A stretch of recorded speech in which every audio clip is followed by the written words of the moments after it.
Good morning. Today I'm going to share a story with you about a group of people who get together and share a meal around a table.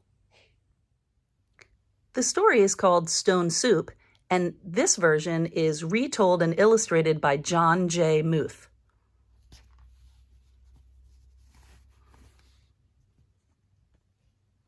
Three monks, Hock, Lock, and Sue, traveled along a mountain road. They talked about cat whiskers, the color of sun, and giving. "What makes one happy, Sue?" asked Hock, the youngest monk. Old Sue, who was the wisest, said, "Let's find out."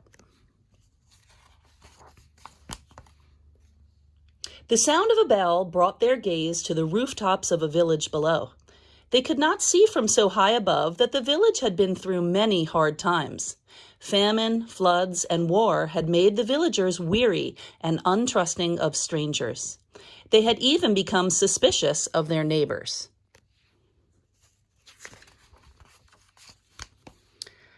The villagers worked hard, but only for themselves. There was a farmer, a tea merchant, a scholar, a seamstress, a doctor, a carpenter, and many others, but they had little to do with one another. When the monks reached the foot of the mountain, the villagers disappeared into their houses. No one came to the gates to greet them. And when the people saw them enter the village, they closed their windows tight.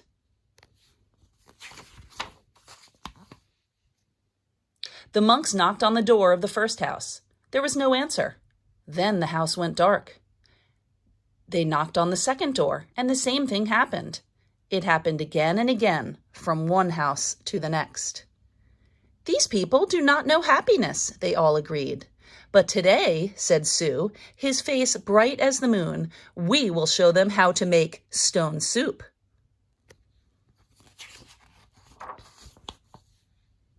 They gathered twigs and branches and made a fire. They placed a small tin pot on top and filled it with water from the village well. A brave little girl who had been watching came to them. "What are you doing?" she asked. "We are gathering twigs," said Lock. "We are making a fire," said Hock. "We are making stone soup, and we need 3 round, smooth stones," said Sue.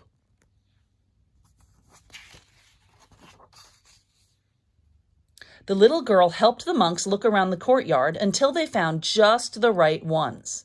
Then they put them in the water to cook. "These stones will make excellent soup," said Sue. "But this very small pot won't make much, I'm afraid." "My mother has a bigger pot," said the girl. The little girl ran home. As she started to take a pot, her mother asked her what she was doing.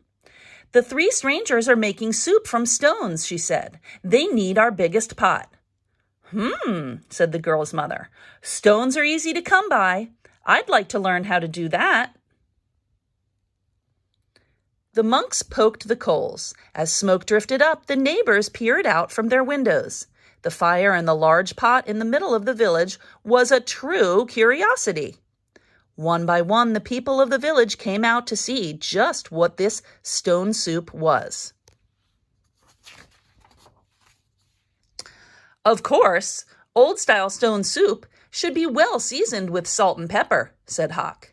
"That is true," said Lock, as he stirred the giant pot filled with water and stones. "But we have none." "I have some salt and pepper," said the scholar, his eyes big with curiosity. He disappeared and came back with salt and pepper, and even a few other spices. Sue took a taste.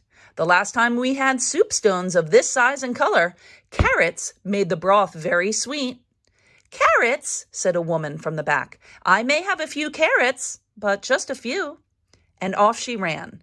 She returned with as many carrots as she could carry and dropped them into the pot. "Do you think it would be better with onions?" asked Hock. "Oh, yes, maybe an onion would taste good," said the farmer, and he hurried off. He returned in a moment with 5 big onions, and he dropped them into the bubbling soup. "Now that's a fine soup," he said. The villagers all nodded their heads, and the smell was very agreeable. "But if we only had some mushrooms," said Sue, rubbing his chin. Several villagers licked their lips. A few dashed away and returned with fresh mushrooms, noodles, pea pods, and cabbages. Something magical began to happen among the villagers. As each person opened their heart to give, the next person gave even more. And as this happened, the soup grew richer and smelled more delicious. "I imagine the emperor would suggest we add dumplings," said one villager. "And bean curd," said another. "What about cloud ear and mung beans and yams?" cried some others. "And taro root and winter melon and baby corn," cried other villagers.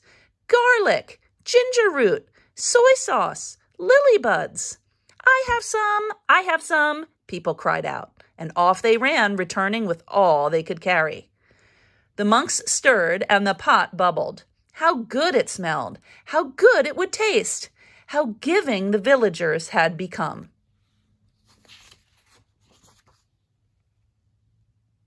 At last the soup was ready. The villagers gathered together. They brought rice and steamed buns. They brought lychee nuts and sweet cakes. They brought tea to drink, and they lit lanterns. Everyone sat down to eat. They had not been together for a feast like this for as long as anyone could remember.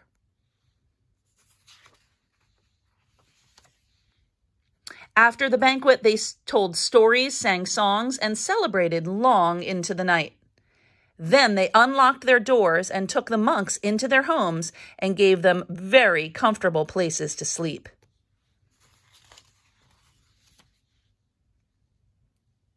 In the gentle spring morning, everyone gathered together near the willows to say farewell. "Thank you for having us as your guests," said the monks. "You have been most generous." "Thank you," said the villagers. "With the gifts you have given, we will always have plenty. You have shown us that sharing makes us all richer." "And to think," said the monks, "to be happy is as simple as making stone soup." The end. Well, my friend, this story reminds me that when we bring whatever we have to the table, God will use it to make something wonderful.